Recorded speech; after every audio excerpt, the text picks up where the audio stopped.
Le directeur général du groupe Navarro, Alejandro Navarro, m'a envoyé en prison pour protéger sa secrétaire, me faisant purger une peine de 5 ans. Il venait me rendre visite tous les mois, mais j'ai refusé de le voir pendant tout ce temps. Le jour de ma libération, il est venu me chercher dans une voiture de luxe. Cependant, la fonctionnaire de prison lui a dit. Elle a été récupérée il y a 3 jours par la femme la plus riche d'Espagne. Vous ne le saviez pas? Salle de réunion au dernier étage du groupe Navarro. Ce jour-là, de l'autre côté de la fenêtre s'étendaient les vues nocturnes les plus impressionnantes de Madrid. Avec les 4 tours illuminées, mais l'intérieur de la salle était silencieux comme une morgue. Laura Montero se tenait debout derrière Alejandro Navarro, les yeux rouges d'avoir tant pleuré. Elle portait un fin chemisier blanc avec une petite tache de café sur le poignet et semblait fragile. Et en proie à la panique. Plus elle agissait ainsi, plus le visage d'Alejandro s'assombrissait. Sur la table se trouvait une lettre de confession.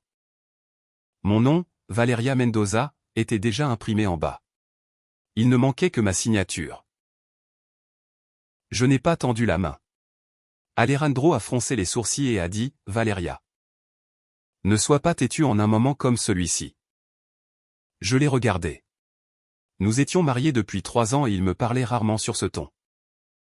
Ce n'était pas parce qu'il me respectait, mais parce que dans le passé, chaque fois qu'il y avait un problème au groupe Navarro, j'avais toujours été celle qui le résolvait. Lors d'une inspection des impôts, c'est moi qui suis resté 3 nuits sans dormir pour organiser les documents. Quand il y a eu des problèmes avec une acquisition, j'ai volé seul à Bilbao et j'ai négocié jusqu'au petit matin. Quand le conseil d'administration nous a mis la pression, c'est moi qui ai récupéré les accords de droit de vote un par un. Cependant, le trou qu'il me demandait de combler cette fois n'était pas un problème de l'entreprise, mais un délit commis par Laura Montero. J'ai pris la confession et suis passé à la 2e page. Il y était écrit que j'avais approuvé unilatéralement le financement du projet Alhambra et Libéré. Illégalement un dépôt de garantie. Ce qui avait aggravé la liquidité du client et causé des pertes de plusieurs millions. Comme le document portait effectivement ma signature, chaque point semblait un fait établi. Cependant, je savais mieux que quiconque que cette signature n'était pas pour approuver le financement, mais pour le rejeter depuis ma position au département de gestion des risques. Les véritables données d'approbation avaient été altérées par quelqu'un. Laura Montero a éclaté en sanglots et a dit, « Directrice Valeria. Je ne savais vraiment pas que le système redirigerait automatiquement les documents à votre nom. J'ai seulement organisé les fichiers sur ordre du directeur. » Alejandro a continué. J'ai ri légèrement et lui ai demandé ce qu'elle venait de dire. Elle s'est recroquevillée derrière Alejandro comme si elle était terrifiée.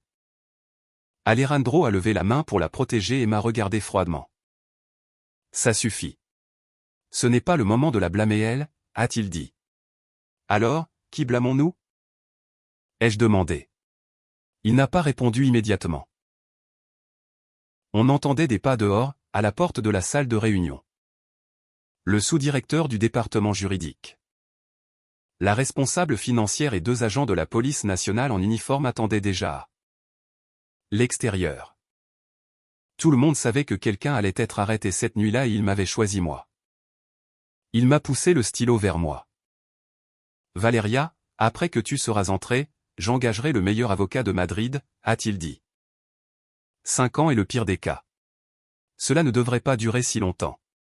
Si tu coopères avec l'enquête et que tu as une bonne attitude, je m'assurerai que ta peine soit réduite.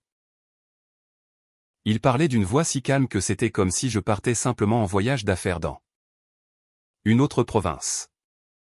J'ai regardé ses mains. Le jour de notre mariage, ses mains m'avaient passé l'anneau. Quand j'avais une forte fièvre, ses mains m'avaient servi de l'eau. Ce n'est pas qu'il n'avait pas de tendresse. C'est juste que sa tendresse avait toujours des conditions. Qu'elle n'affecte pas Laura Montero. Qu'elle n'affecte pas le groupe Navarro et qu'elle n'affecte pas sa propre réputation. J'ai fait tourner l'anneau à mon annulaire. Laura Montero a soudain dit à voix basse, « Directeur Alejandro. Laissons tomber. J'irai tout expliquer moi-même. » Je ne peux pas laisser la directrice Valeria se sacrifier pour moi. Avant qu'elle ait fini de parler, Alejandro s'est retourné pour la regarder. Son regard était fugace, mais rempli d'une évidente affection et inquiétude. Soudain, j'ai eu la nausée. J'ai découvert que son cœur pouvait aussi lui faire mal. Mais l'objet de cette douleur n'était pas moi. J'ai enlevé l'anneau et l'ai posé à côté de la confession. Le métal a heurté la table en émettant un son sec. Tous les regards se sont tournés vers moi. Alejandro a pâli et a demandé ce que cela signifiait. Je lui ai répondu, si tu vas m'obliger à aller en prison à sa place. Au moins ne me fais pas entrer en portant ton anneau. Un éclair d'irritation a traversé ses yeux. Valeria, pourquoi faut-il toujours que tu parles de manière si désagréable? Désagréable. Je lui ai rendu la confession. Alejandro, ce que tu fais maintenant est bien plus laid que mes paroles. Les larmes ont coulé des yeux de Laura. Directrice Valeria, je suis désolé, je sais que vous me détestez. Mais c'est aussi pour le bien de l'entreprise, a-t-elle dit. Je l'ai regardé fixement. Tu sais qu'une personne est morte à cause de l'affaire du projet Alhambra, n'est-ce pas? Le sang a disparu du visage de Laura. La salle de réunion est devenue silencieuse comme une tombe. Le client du projet Alhambra, Roberto Ortiz, à qui on avait libéré illégalement la caution et vidé ses fonds, s'était jeté cet après-midi-là du toit de son entreprise. Les médias fouinaient déjà et les autorités réglementaires avaient commencé à enquêter sur le groupe Navarro. L'entreprise avait désespérément besoin de livrer un responsable. La responsable était Laura Montero et le responsable final était Alejandro Navarro. Et j'étais le bouc émissaire le plus pratique parce que j'étais l'épouse d'Alejandro. Parce que j'avais signé les documents de gestion des risques et parce que tout le monde savait que je l'avais aimé pendant 7 ans. Il pensait que s'il me le demandait, je prendrais tout sur moi. Alejandro a finalement perdu patience. Valeria, nous ne discutons pas, a-t-il dit. J'ai hoché la tête. Je sais, ai-je répondu. J'ai pris mon téléphone portable et désactivé le partage de localisation avec lui. En voyant cela, il a froncé profondément les sourcils. J'ai posé le téléphone à l'envers sur la table. J'ai sorti une enveloppe marron de mon sac et l'ai remise à l'avocat qui était à mes côtés. Matteo Silva. Matteo était un camarade d'université et la seule personne que j'avais informée de la situation. Alejandro a changé d'expression instantanément en le voyant. Tu as amené quelqu'un de l'extérieur, a-t-il demandé. Avant que tu m'abandonnes, au moins laisse-moi me préparer une issue de secours, ai-je dit. Laura Montero, nerveuse, a agrippé fermement la manche d'Alejandro. Il ne lui a pas prêté attention et m'a seulement regardé moi. Tu penses me poursuivre en justice, a-t-il demandé. Je n'en ai pas encore l'intention. Je me suis levé. Mais je me souviendrai des visages de tous ceux qui sont ici ce soir. Les policiers en uniforme sont entrés dans la salle. Madame Valeria Mendoza, nous vous prions de nous accompagner pour coopérer avec l'enquête. Les lèvres d'Alejandro ont bougé légèrement. Il semblait vouloir dire quelque chose. Mais il a finalement détourné le regard avec une expression froide. Quand je suis passé à côté de lui, Laura Montero a dit d'une voix tremblante. Directrice Valeria, quand vous sortirez, je vous présenterai personnellement mes excuses. Je me suis arrêté. Elle a levé son visage sillonné de larmes avec une expression de la personne la plus innocente du monde. Laura, tu n'as pas besoin de te presser, lui ai-je dit. Le jour viendra définitivement où tu auras l'occasion de me parler en personne. Elle est restée stupéfaite. J'ai de nouveau regardé Alejandro. Il se tenait debout sous la lumière. Le dos droit et pas une seule ride sur son costume de créateur italien. Il était toujours ainsi. Il agissait comme si tout le chaos n'avait rien à voir avec lui. Je lui ai demandé, Alejandro, sais-tu à qui tu livres aujourd'hui? Il a répondu d'une voix froide, je sais, à mon épouse. J'ai éclaté de rire. Tu ne sais rien. Au moment où la porte de la voiture de police s'est fermée. J'ai vu à travers la vitre comment Alejandro retournait en protégeant Laura Montero. Le vent de la nuit madrilène était très froid, mais mes mains étaient très fermes. J'avais laissé l'anneau dans la salle de réunion, j'avais désactivé ma localisation. J'avais remis le disque dur à Matteo Silva. Je n'avais pas signé la confession et je n'allais m'agenouiller devant personne. Seulement, à ce moment-là, je ne savais pas encore à quel point Alejandro Navarro pouvait être cruel pour protéger Laura Montero. Le lendemain matin, tous les médias ont publié le même titre, Valeria Mendoza, responsable de la gestion des risques du groupe Navarro, soupçonné d'une grave fraude commerciale et l'origine de la fuite interne était le groupe Navarro lui-même. Le jour du procès, Alejandro portait un costume noir. Il était assis à une dizaine de pas de moi. Cependant, ces 10 pas semblaient plus lointains que les 7 années que nous avions passées ensemble. Quand le ministère public a présenté les premières preuves, je me suis rendu compte que le processus d'approbation avait été falsifié de manière nette. Les captures d'écran du système, les registres de mai, les notifications de financement. Tout me désignait moi. Ma signature avait été découpée et collée sur la page d'approbation. Les dates correspondaient. Le flux de travail correspondait et même le format de mes notes avait été imité à la perfection.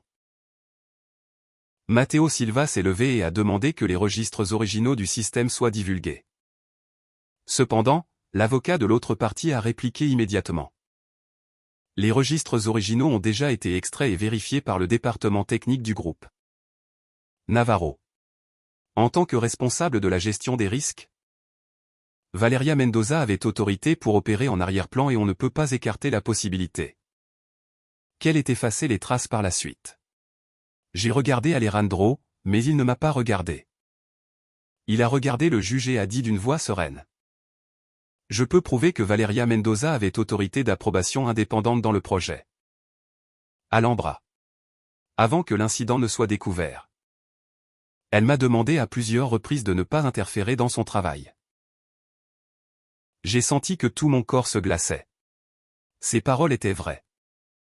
Je lui avais certainement dit cela parce que Laura Montero sautait fréquemment les processus de gestion des risques et demandait à Alejandro de signer directement.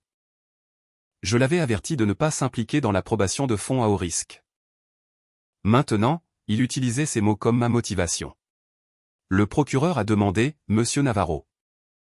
Saviez-vous que l'accusé réalisait des financements illégaux? Alejandro a gardé le silence pendant 2 secondes. Avant l'incident, je ne le savais pas. Après l'incident, en voyant les preuves. Cela m'a aussi fait extrêmement mal au cœur. Mal au cœur. Il utilisait ces mots. On entendait des murmures dans la salle. On dit qu'ils sont mari et femme. Pour qu'il témoigne contre elle en étant son mari. Les preuves doivent être irréfutables. Quelle femme terrifiante. Escroquer l'entreprise de son propre mari. Je n'ai pas regardé en arrière. Laura Montero était assise au premier rang du public.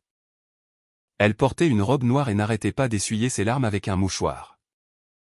Quand les photographes de la presse la cadraient, elle baissait la tête, montrant un profil qui semblait réprimer l'émotion. Elle savait très bien ce que les caméras aimaient. Quand ce fut son tour de témoigner, elle a dit qu'elle n'était qu'une secrétaire et que j'avais organisé tous les documents. Qu'elle ne comprenait pas les processus d'approbation. Qu'elle s'occupait seulement d'imprimer et de tamponner. Matteo Silva lui a demandé, si vous dites que vous ne comprenez pas les processus d'approbation, pourquoi votre compte s'est-il connecté au système d'approbation de fonds à 3 heures du matin? Les larmes ont jailli des yeux de Laura. Ce n'est pas vrai. Le compte que m'a donné le directeur Alejandro était seulement pour consulter son agenda. Je n'ai jamais touché au système des fonds. Le froncement de sourcils d'Alejandro, assis à côté, s'est légèrement accentué. Je l'ai vu. Ce n'était pas du doute, c'était de l'inquiétude pour elle. Matteo a continué à demander, 3 jours avant que l'incident ne soit découvert. Vous avez reçu un virement de 2 millions d'euros depuis un compte à l'étranger, n'est-ce pas? Le sang a disparu du visage de Laura. L'avocat de l'accusation s'est levé immédiatement et a protesté. Cette question est sans rapport avec cette affaire. Le juge a demandé de limiter la portée des questions. Matteo m'a regardé du coin de l'œil. Il savait qu'il avait déjà fait tout son possible. Dans le disque dur que je lui avais donné avant d'aller en prison, il y avait une copie de sauvegarde. Cependant, elle nécessitait mon authentification biométrique et un mot de passe à usage unique. Ce mot de passe était stocké sur un ancien serveur du groupe Navarro. Mais le serveur avait été remplacé une semaine avant le procès. Les méthodes d'Alejandro avaient toujours été impeccables. Pour protéger Laura Montero, il ne m'avait même pas laissé l'opportunité de renverser la situation. Avant la fin du procès, le juge m'a demandé si je me déclarais coupable. Je me suis levé. Toutes les caméras se sont tournées vers moi. Je ne me déclare pas coupable, ai-je dit. Le public a explosé en murmures. Alejandro a finalement levé les yeux et m'a regardé. À ce moment-là, j'ai vu une trace de colère dans ses yeux. Ce n'était ni de l'inquiétude ni de la culpabilité, mais de l'irritation parce que je ne lisais pas l'ambiance. Il avait sûrement pensé qu'à ce stade je devrais suivre le scénario qu'il avait préparé. Tout admettre et accepter sa promesse de réduire la peine. Je l'ai regardé fixement et ai dit, mot par mot. Le flux d'approbation du projet Alhambra a été altéré manuellement. Ce n'était pas la secrétaire. Laura Montero et Alejandro Navarro n'étaient pas complètement ignorants de cela. Laura a éclaté en un sanglot déchirant. Directrice Valeria, pourquoi essayez-vous d'entraîner aussi le directeur Alejandro? Les stylos des journalistes bougeaient frénétiquement. Alejandro s'est levé et a dit à voix basse, Valeria, ne dis plus de bêtises. J'ai ri. Tu as peur, n'est-ce pas? Son visage est devenu de glace. Le jour de la sentence, j'ai été condamné à 5 ans de prison à Alcalameco. C'était une sentence combinée pour détournement de fonds, approbation illégale et causation de graves pertes économiques. Quand le juge a fini de lire le verdict, je n'ai pas pleuré. J'ai seulement regardé Alejandro. Il était assis dans la galerie avec les mains sur les genoux et une expression indéchiffrable. Laura était assise à ses côtés, la tête baissée, en essuyant ses larmes. Ils semblaient des compagnons de destin qui survivaient ensemble à la tempête et on m'avait converti en la tempête elle-même. Avant qu'on ne m'emmène du tribunal, Alejandro s'est soudain levé et a fait 2 pas vers moi. Les policiers l'ont arrêté. Il m'a regardé par-dessus la foule et a dit, « Valeria, je t'attendrai. » Ces paroles ont fait taire la salle pendant un instant. Beaucoup de personnes semblaient émues. Les médias du lendemain ont écrit. Le PDG du groupe Navarro déclare qu'il n'abandonnera pas son épouse criminelle et attendra sa libération. J'ai vu les nouvelles dans le fourgon policier et j'ai failli éclater de rire. De ses propres mains. Il m'avait envoyé en prison et ensuite il restait dehors en déclarant passionnément qu'il m'attendrait. Le jour où je suis entré à la prison d'Alcalameco, on m'a permis de conserver mes propres vêtements modestes. Mais la fonctionnaire m'a ordonné de remettre tous mes objets de valeur et dispositifs électroniques au département des admissions. Sur mon corps, il ne restait plus d'anneaux, ni de collier, ni rien qu'Alejandro m'ait offert. Je n'avais que la copie de la sentence. Je l'ai pliée soigneusement et l'ai gardée. Une des femmes de ma cellule m'a demandé, « Ton mari dit vraiment qu'il va t'attendre ?» Et, ai-je continué à faire mon lit sans lever la tête et j'ai répondu. Ce n'est pas moi qui l'attends. Alors, qu'attend-il? J'ai redressé l'oreiller et ai dit, il attend que sa propre conscience arrête de le tourmenter. Mais plus tard, je découvrirai qu'Alejandro Navarro n'avait pas la moindre once de remords dans sa conscience. Il venait me rendre visite sans faute tous les mois, comme s'il accomplissait un rituel. Comme s'il voulait démontrer au monde entier qu'il ne m'avait pas abandonné. La première notification de visite est arrivée entre mes mains le 17e jour de ma peine. La fonctionnaire de prison, Rosa Castillo, m'a remis le formulaire. Valeria Mendoza, as-tu une demande de visite? J'ai regardé le nom du coin de l'œil. C'était Alejandro Navarro. Je ne veux pas le voir, ai-je dit sèchement. Rosa a été un peu surprise. Tu es sûr? Normalement, la première fois, la famille apporte des messages. J'ai refusé le papier. Je n'ai pas de famille. Elle m'a regardé pendant quelques secondes et n'a plus posé de questions. Cette nuit-là, toutes mes compagnes de cellule l'ont su. Quelqu'un a dit que j'étais stupide. Tu as un mari si riche qui vient te voir. Tu devrais être reconnaissante. Si tu ne le vois pas, que feras-tu s'il t'abandonne vraiment? J'étais en train d'arranger mon lit, mais je me suis arrêté en entendant ces paroles. M'abandonner alors qu'il s'était inquiété pour moi.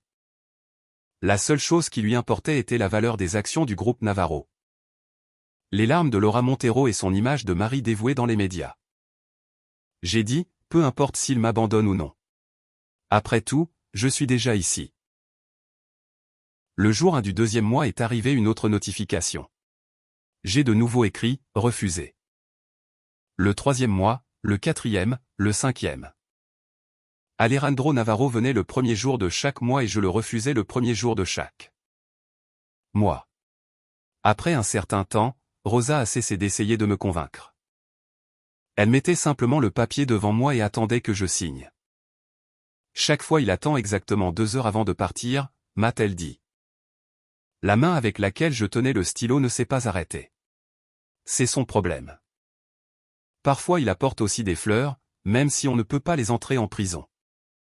S'il apporte des vêtements, tu as ton uniforme. Rosa m'a regardé et a souri légèrement. Tu es très têtu. J'ai levé les yeux. Ce n'est pas que je sois têtu. Alors, qu'est-ce que c'est? J'ai fini de signer et ébouché le stylo. J'ai seulement une bonne mémoire. Je me souviens comment il m'a obligé à signer cette confession. Je me souviens comment il a dit au tribunal que cela lui faisait mal au cœur. Je me souviens de Laura Montero cachée derrière lui en pleurant pendant qu'elle me mettait la faute. Je me souviens que le jour de la sentence. Les journalistes ont écrit qu'il était un mari dévoué. C'est pour cela qu'à chaque fois qu'il venait, je le refusais. Ce n'était pas par entêtement. C'était un exercice pour me dissocier complètement de lui. Le temps en prison passe très lentement, si lentement qu'on oublie les saisons de l'année. J'ai été assigné à l'atelier de la prison et je faisais des travaux basiques de couture. Il me sortait des ampoules aux doigts et parfois je me piquais avec l'aiguille. La nuit, après l'extinction des lumières. Je touchais souvent les petits callosités de mes doigts pour m'assurer que je ressentais encore quelque chose. Tant que je ressentais quelque chose, j'étais encore vivante. Si je restais vivante, un jour je sortirais. Quand je sortirais, sans aucun doute, je réglerais les comptes. Au début, je recevais des lettres de Matteo Silva. Il me racontait que le disque dur était en sécurité. Mais que les registres cruciaux du serveur avaient été remplacés par le groupe Navarro. Rompant la chaîne de garde des preuves. Il cherchait un technicien retraité et enquêtait sur la route de l'argent de Laura Montero. Cependant, peu à peu les lettres ont diminué, non pas parce qu'il abandonnait, mais parce que la famille Navarro a commencé à exercer des pressions. Mon affaire était déjà ferme et l'opinion publique était contrôlée par Alejandro. Le nom de Valeria Mendoza n'était plus qu'une tâche pour le groupe Navarro et le fond parfait pour mettre en valeur le personnage du mari aimant. En hiver de ma 3e année, Laura Montero est venue me rendre visite pour la première fois. J'ai accepté la visite non pas parce que je voulais la voir, mais pour voir à quel point elle vivait bien. Assise de l'autre côté de la vitre, elle n'était plus la secrétaire effrayée du passé. Elle portait un manteau de luxe, des perles aux oreilles. Et j'ai su immédiatement que la montre à son poignet était d'une marque de luxe achetée par Alejandro.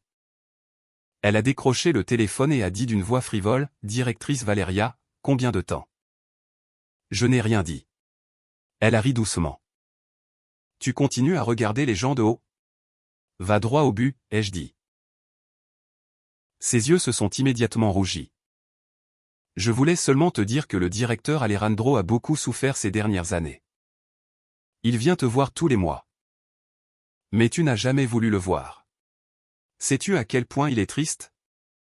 Je l'ai regardé fixement. Laura Montero, es-tu venue te plaindre en son nom? Elle s'est mordu la lèvre. Je sais que tu me hais. Mais à l'époque ce n'est pas moi qui t'ai tendu un piège. Le directeur Alejandro voulait seulement protéger l'entreprise. Il n'avait pas d'autre choix. J'ai ri. Il n'avait pas d'autre choix. À ce moment-là, l'impact du projet était énorme. Si je n'étais pas allé en prison, l'introduction en bourse du groupe Navarro aurait été ruinée. Toi, tu étais différente. Comme j'étais son épouse. Il donnerait la face pour toi. Finalement, elle a révélé ses véritables pensées. Je lui ai demandé, tu crois que je devrais vous en être reconnaissante? Elle s'est un peu penchée en avant et a baissé la voix. Valeria. Arrête de faire la forte. Si ce n'était pas pour le directeur Alejandro. Où irais-tu quand tu sortiras? Qui crois-tu qui embauchera une femme qui a passé 5 ans en prison? Je l'ai regardé dans les yeux. L'expression soumise a disparu peu à peu de son visage. Sois intelligente, a-t-elle dit. Quand tu sortiras. Ne cause plus de problèmes. Que le directeur Alejandro te reçoive à nouveau dans la famille Navarro. Est le seul chemin qui te reste. La sonnerie de fin de visite a retenti dans le téléphone. Enfin, j'ai ouvert la bouche. Laura, as-tu peur que je sorte, n'est-ce pas? Son sourire s'est figé. J'ai continué. Une personne qui a accepté son destin ne fait pas peur. Ce qui te terrifie, c'est que je ne l'ai jamais vu, que je ne le supplie pas et que je sois encore vivante. Ses yeux ont changé. Quand la visite s'est terminée et qu'elle s'est levée, elle avait les poings serrés avec force. J'ai aussi raccroché le combiné. Pendant qu'on m'escortait de retour, Rosa a murmuré. Celle-là ne semblait pas une bonne personne. Elle n'a jamais été une bonne personne depuis le début, ai-je répondu. Cette nuit-là, j'ai écrit mon premier document supplémentaire pour la demande de révision de l'affaire. J'ai enregistré tous les mots que Laura venait de dire. Elle ne savait pas que les salles de visite de la prison laissaient aussi des enregistrements et elle ne savait pas non plus que je n'attendais pas le repentir d'Alejandro Navarro. Mais le moment où elle commettrait une erreur. Au printemps de ma 5e année. La Fondation Victoria a dispensé un séminaire juridique gratuit dans la prison. Je me suis assise au dernier rang et j'ai écouté la femme en tailleur gris parler. Beaucoup d'affaires ne manquent pas de vérité. C'est juste que les parties impliquées ne peuvent pas tenir jusqu'à ce que la vérité soit vue. Quand j'ai levé la tête en entendant ces paroles, elle m'a aussi regardé. Son nom était Isabelle Medina, la femme la plus puissante et influente de Madrid. Plus tard, tout le monde a pensé que c'était elle qui m'avait sauvé. Mais la réalité était différente. Elle avait simplement aiguisé le couteau que je lui avais tendu. La première fois qu'Isabelle Medina a parlé en privé avec moi. C'était dans la salle de consultation juridique de la prison. La table était vieille et il y avait des barreaux à la fenêtre. Elle s'est assise en face de moi sans assistant. Seulement avec un enregistreur et quelques documents. Valeria Mendoza, a-t-elle prononcé mon nom lentement. J'ai lu les 32 pages de documentation que tu as envoyées. J'ai hoché la tête. La logique est très claire et la chaîne de preuves n'est pas construite sur du sable. A-t-elle dit en me regardant. Tu as étudié le droit et tu étais responsable du département juridique au groupe Navarro. N'est-ce pas? Oui. Elle est passée à la 3e page. Tu affirmes que le flux d'approbation original du projet Alhambra a été altéré. Mais quel est ton fondement? J'ai posé mes mains sur la table. Après 5 ans à l'atelier, mes doigts étaient un peu plus épais. Mais ma voix en parlant était beaucoup plus calme qu'il y a 5 ans. D'abord, tous les rejets du système de gestion des risques génèrent une marque de temps rouge et les approbations sont bleues. Dans l'épreuve du procès, mes marques de temps ont été traitées en gris. C'est une trace que le format de sortie a été converti une seconde fois. Isabelle ne m'a pas interrompu, m'indiquant de continuer. Le jour où le financement du projet Alhambra a été exécuté, j'assistais à une audience à la Commission nationale du marché des valeurs. Mon téléphone et le registre d'entrée démontrent que je ne me suis pas connecté au système. Elle m'a demandé pourquoi je n'avais pas présenté le registre d'entrée au procès de l'époque. Parce qu'il était sous le contrôle du groupe Navarro et qu'il traçait la localisation de mon téléphone.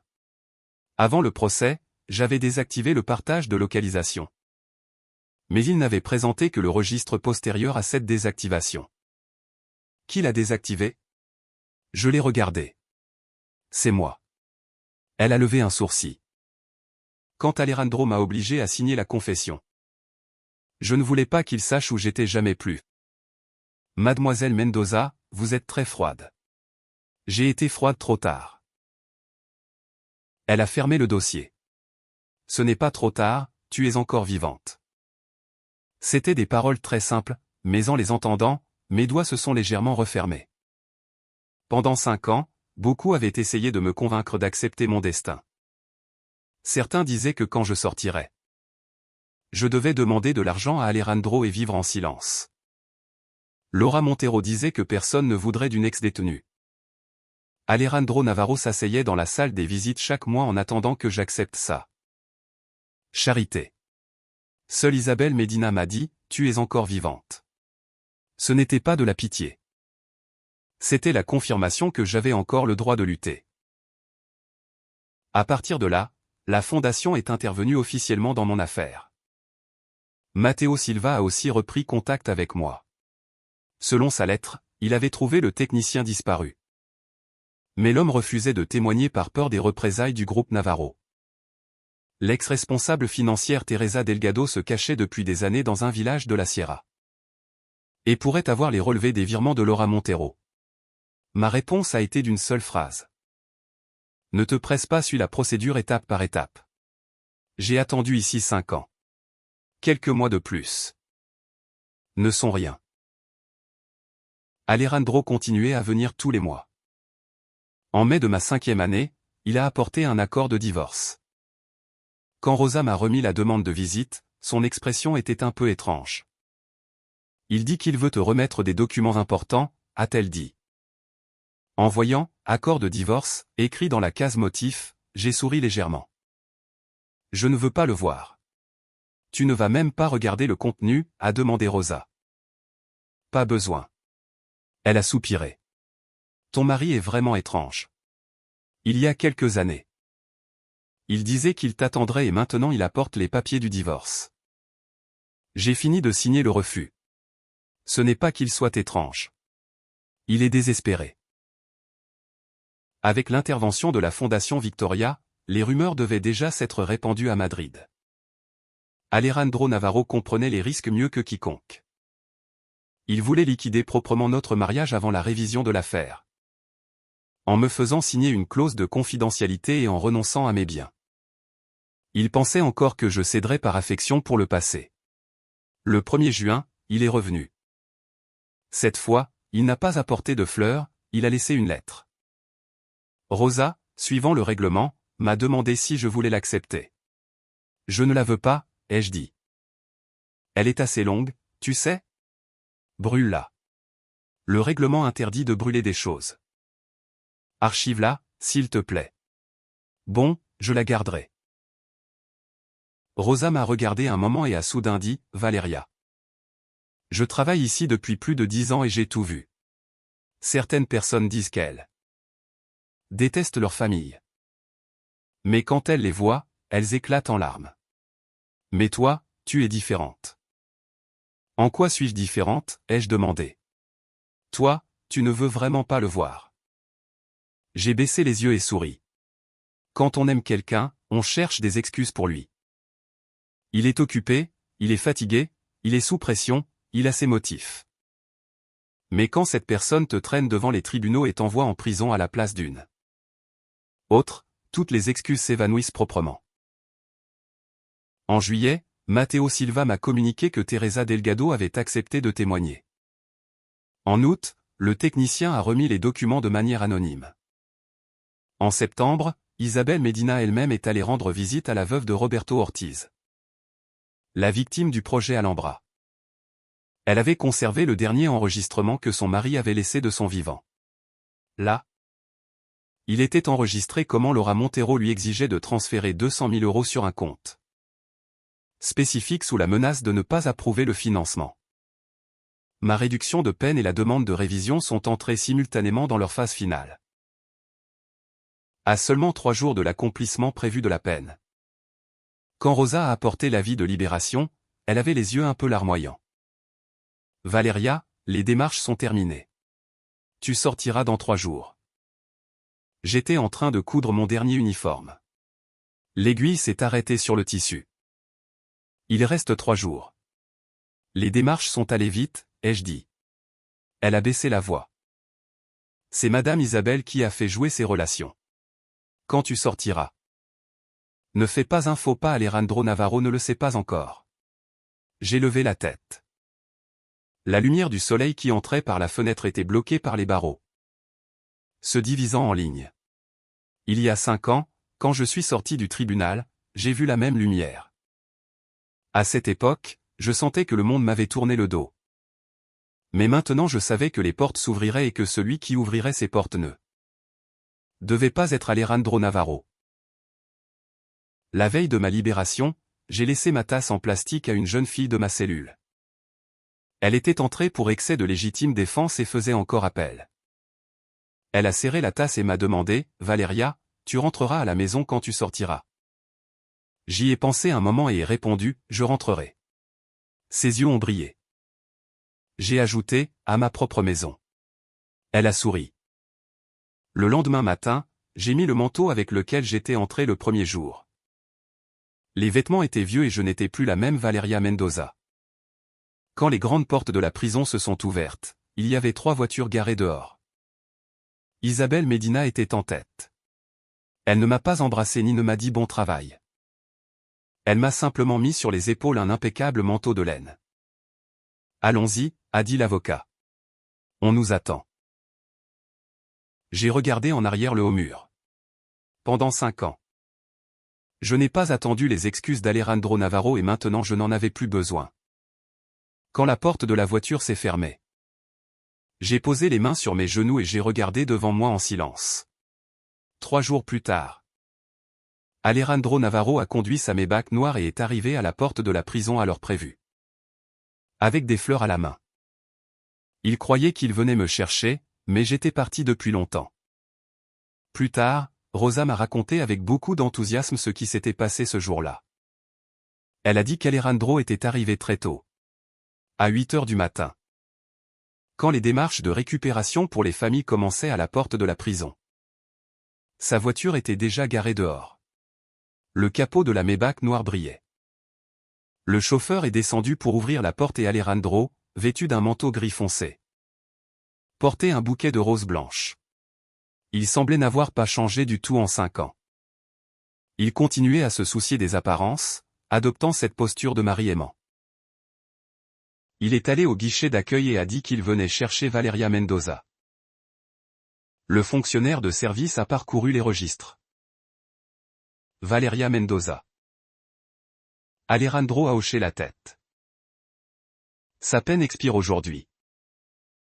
Le garde l'a regardé du coin de l'œil. Quelle est votre relation avec elle? Je suis son mari. Il a dit le mot très naturellement. Comme si pendant les 5 dernières années j'avais continué à être à lui. Le garde a froncé les sourcils et a revérifié les registres. Mais elle était sortie. Alejandro est resté stupéfait. Elle est sortie quand? Il y a 3 jours. Juste à ce moment-là. Rosa est sortie de l'intérieur. Elle se souvenait parfaitement du visage d'Alejandro. Après tout, il était venu tous les mois pendant 5 ans. Passant du temps à chaque visite. Seulement pour être toujours refusé. Elle a regardé le bouquet qu'il portait et lui a dit d'un ton indifférent, « Monsieur Navarro. » Elle a été récupérée il y a 3 jours par la femme la plus riche d'Espagne. Vous ne le saviez pas. Le visage d'Alejandro a changé de couleur instantanément. C'est l'entrepreneuse Isabelle Medina, a dit Rosa. Tout était légal. La libération. Les démarches et la récupération. Vous n'avez pas reçu la notification. Alejandro a serré le bouquet avec force. bien sûr qu'il ne l'avait pas reçu parce que je ne l'avais pas mis comme contact d'urgence. Le contact dans mes papiers de sortie était Matteo Silva et l'organisation d'accueil était là. Fondation Victoria. Cela n'avait absolument rien à voir avec Alejandro Navarro. Selon Rosa, il est resté là debout pendant longtemps et a finalement jeté les fleurs à la poubelle. Cependant, peu après, il s'est approché à nouveau et les a ramassés comme s'il essayait de récupérer le peu de dignité qui lui restait. Pendant ce temps, dans l'appartement d'Isabel Medina, dans le quartier de Salamanca, je prenais ma première douche chaude sans limite de temps en 5 ans. Je suis resté sous l'eau chaude pendant longtemps jusqu'à ce que Matteo toque à la porte depuis l'extérieur. « Valeria, ça va ?» J'ai fermé le robinet. « Je vais bien. » Ma voix était un peu rauque, non pas parce que je pleurais, mais parce que cela faisait trop longtemps que je ne respirais pas avec autant de liberté. En m'habillant et en sortant au salon, j'ai vu une pile de documents sur la table. La documentation supplémentaire pour le recours en révision, le brouillon de la demande de divorce, le plan de réclamation pour dommages à l'État et la plainte pénale contre Laura Montero et Alejandro Navarro, tout ce qui était nécessaire. Isabel Medina était assise sur le canapé en buvant du thé. Elle approchait les 60 ans, portait les cheveux élégamment relevés et avait un regard pénétrant. Les rumeurs disaient que c'était une femme de fer qui ne s'était jamais mariée parce qu'elle ne comprenait rien aux émotions. Cependant, j'ai pensé qu'elle comprenait mieux que quiconque. Ce dont une femme qui essaie de sortir de la boue a le plus besoin n'est pas du réconfort, mais des armes. Elle m'a demandé, « Tu veux manger d'abord ou voir les documents ?» « Voir les documents d'abord », ai-je répondu. Matteo Silva n'a pas pu s'empêcher d'intervenir. « Tu viens juste de sortir, pas besoin de courir autant.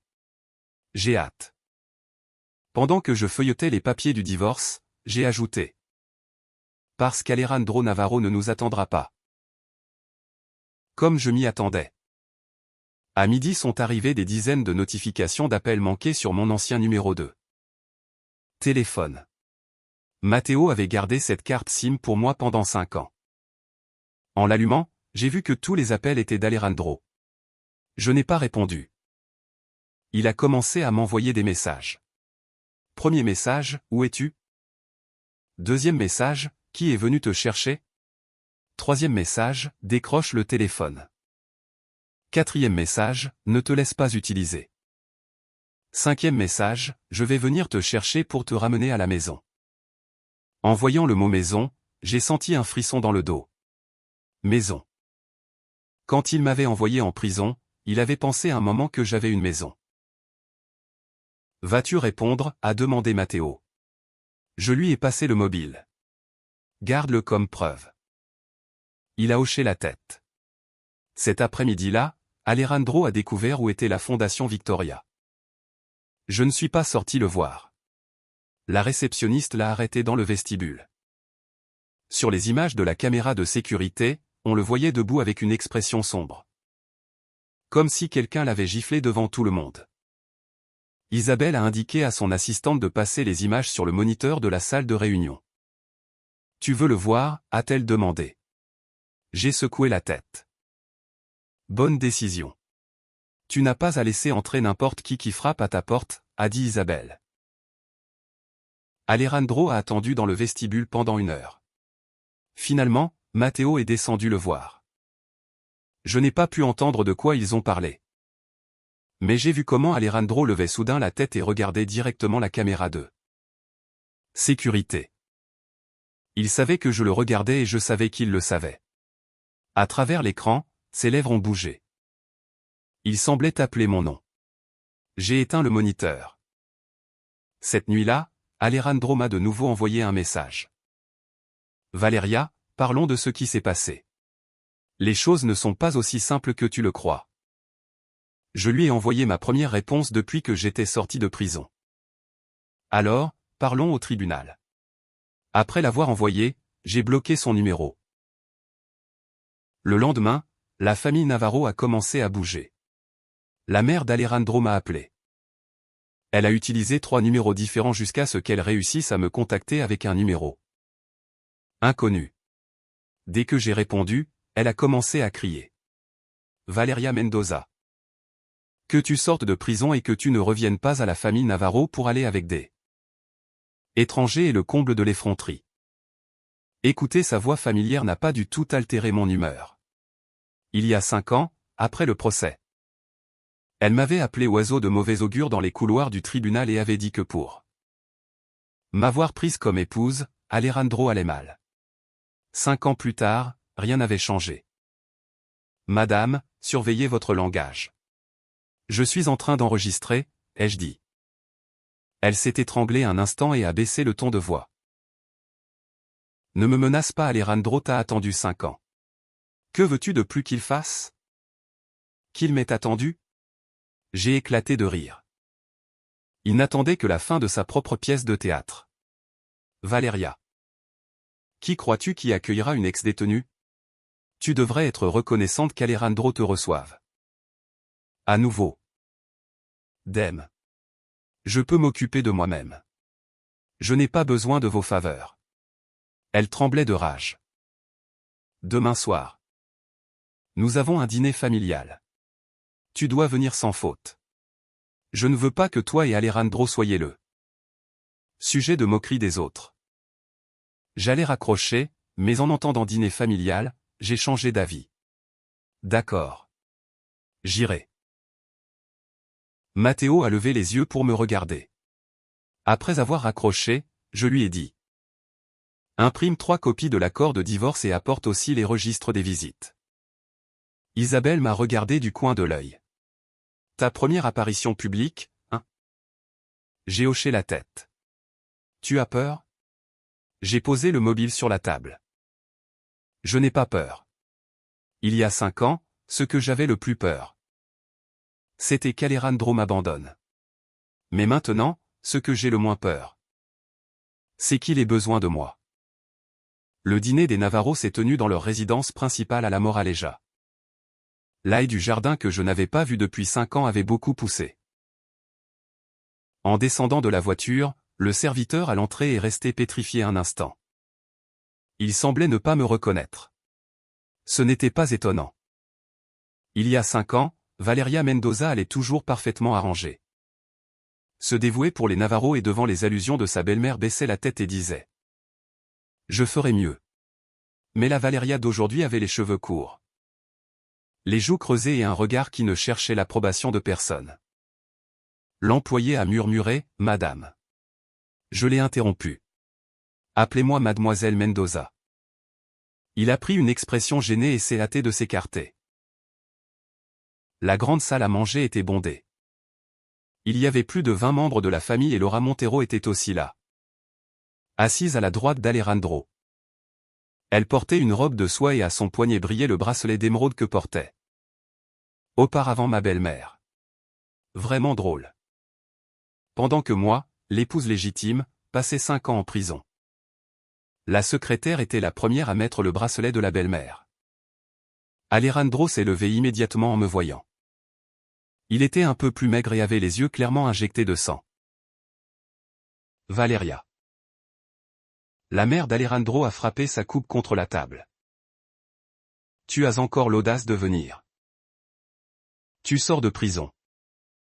Tu ne rentres pas à la maison en 3 jours et tu ne décroches pas le téléphone. Qu'est-ce que la famille Navarro pour toi? Je me suis approché de la table. Mais je ne me suis pas assise.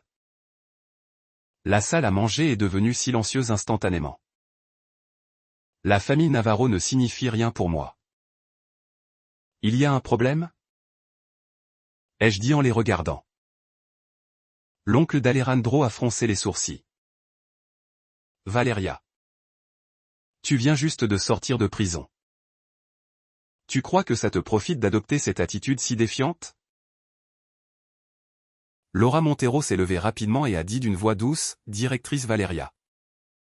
Madame est aussi inquiète. Nous comprenons que tu sois instable émotionnellement après être juste. Sorti. » Je l'ai regardé. « Et toi, en quelle qualité dis-tu me comprendre ?» Son visage a pâli. Alejandro est intervenu. « Valeria, ne la blâme pas elle. Ces paroles ont ouvert la porte à beaucoup de souvenirs, comme une vieille clé rouillée. Il y a 5 ans, chaque fois que Laura pleurait, il disait « Ne la blâme pas ». Quand je signalais son comportement de sauter les règles, il disait « Ne la blâme pas ». Quand je lui demandais pourquoi elle entrait dans son bureau à des heures tardives de la nuit, il disait « Ne la blâme pas ». Quand on m'a converti en bouc émissaire et que je me suis assise sur le banc des accusés, il a aussi dit « Ne la blâme pas ». J'ai ri. Alejandro Navarro. Tu ne t'es pas fatigué de répéter cette phrase pendant 5 ans? Son visage s'est tendu. La mère d'Alejandro a dit d'une voix glaciale, ça suffit. Aujourd'hui, nous t'avons appelé pour parler de l'avenir entre Alejandro et toi. Laura a pris soin d'Alejandro toutes ces années et nous n'allons pas laisser son effort ne valoir rien. Maintenant que tu es revenu, ne fais pas la digne. Faire la digne. J'ai répété, j'ai posé mon sac sur la table de la salle à manger et j'ai sorti le premier document.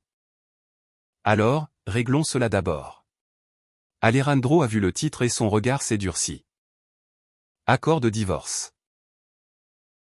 Les yeux de Laura ont brillé un instant, mais elle a immédiatement baissé le regard. Cependant, la mère d'Alejandro s'est mise en colère. Divorce. Valeria, es-tu devenue folle? Avec des antécédents pénaux.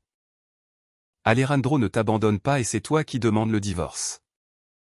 J'ai ouvert la page des signatures et j'ai mis le stylo devant Alejandro. Signe. Il n'a pas bougé. Je ne suis pas d'accord. Alors, nous nous verrons au tribunal. Valeria, a-t-il dit d'une voix étouffée.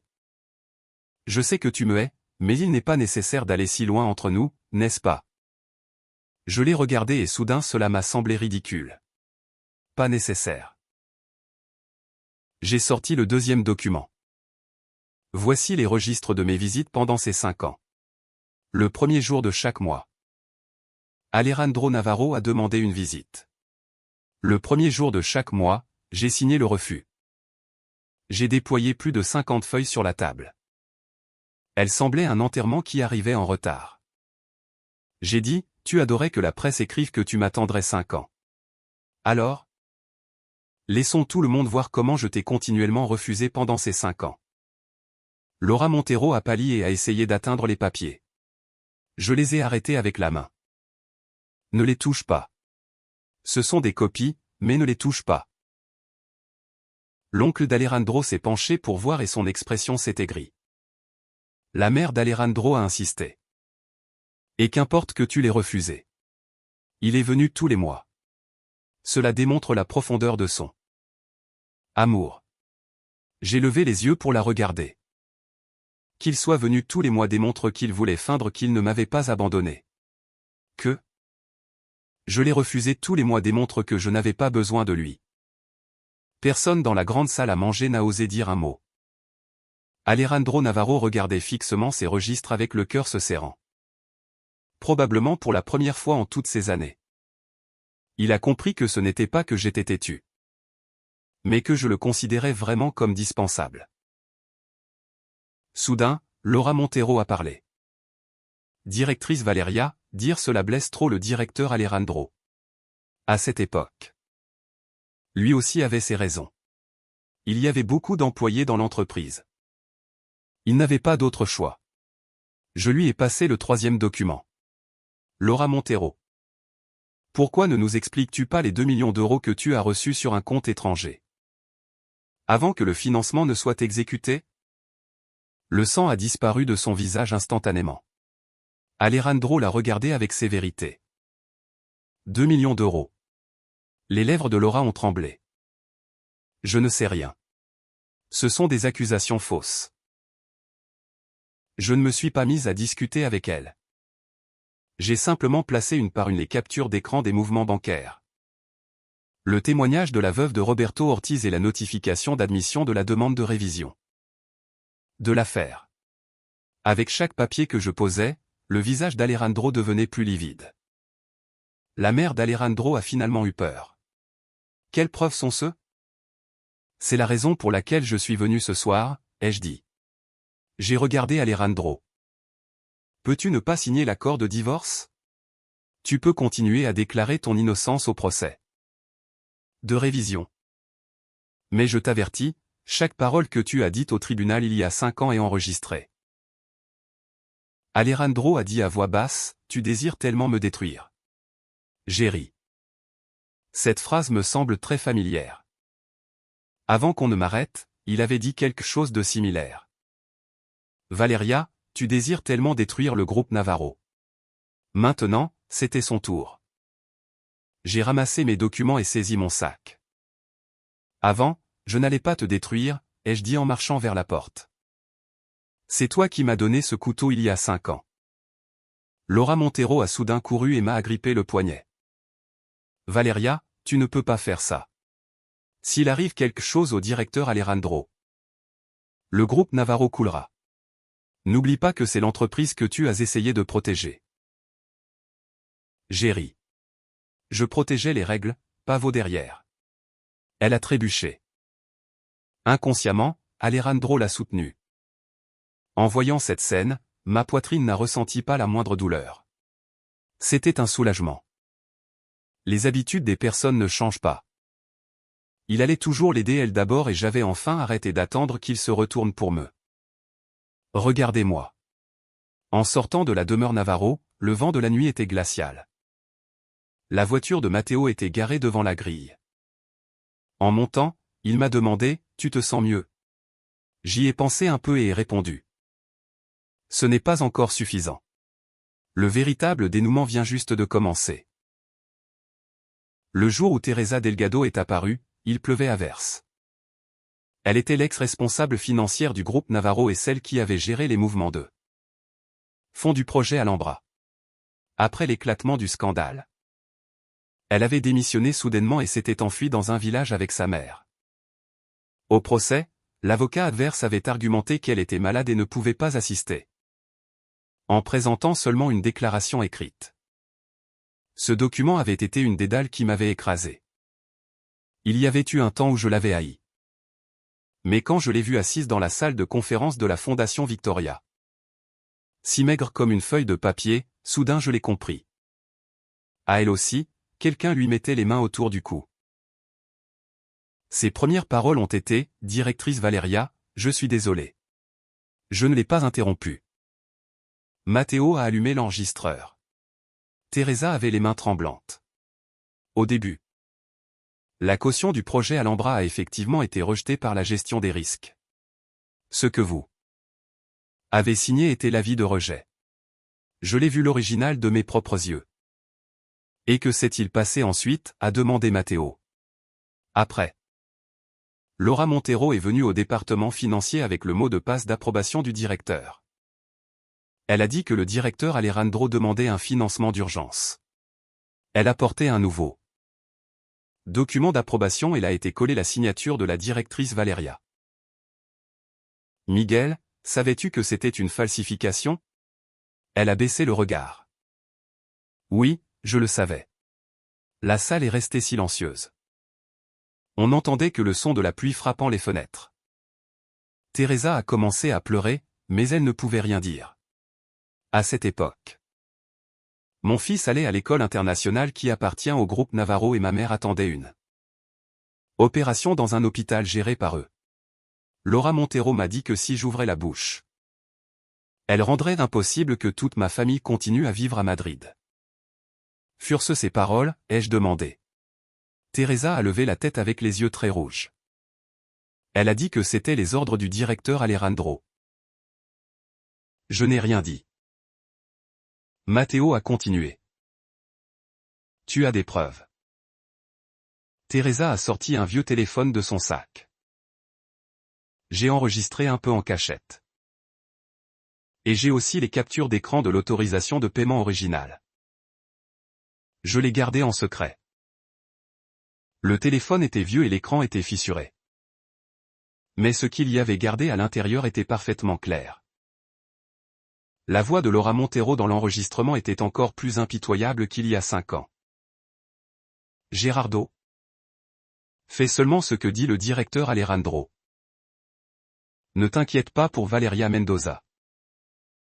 Elle est l'épouse du directeur. Donc il s'occupera de tout préparer. Tu n'es qu'une employée. Ne mets pas ton nez où il ne faut pas.